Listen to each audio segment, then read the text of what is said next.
Hello mga Mars! So magluto ta karon og nilagang baka. So mao ni ang mga ingredients. Una is baka, petchay, kaning atsal, lemongrass, papaumot, dayon, asa ni? Luya, dayon, onion, magic, atsal nga green, and salt and pepper. So, una na itong buhaton is magtak-ang ta og kaldero. Pangitao na itong kaldero ni Victoria. Kana. O dayon, ibutang ang beef.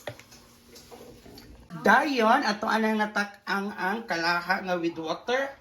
So, butangan ng kalaha, kaldero with water. Ibutang na to ang luyang nga walay panit, wala paniti. And then lemongrass. Ang purpose is para mawala ang anghit sa baka.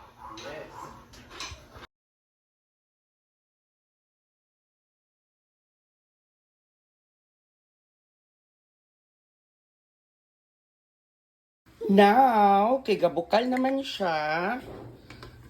So ibutang na to a little bit of salt kay aron di siya mo parat.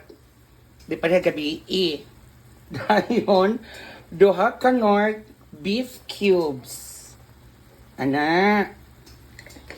Din hulato na to siya malata para ilunod ang ubang mga pangnakot. Ana, nagkuha na siya. Hapit na siya malata. So ilunod na nato ang Bombay. Na Bombay dayon. Bell pepper. Sosyalan. Bell pepper. Dayon kaning gulay ihanok na natanan. Para sosyalan. Na. Dayon o kayon. So this is the final result. Nilagang baka. Estetik. Pak. Laban.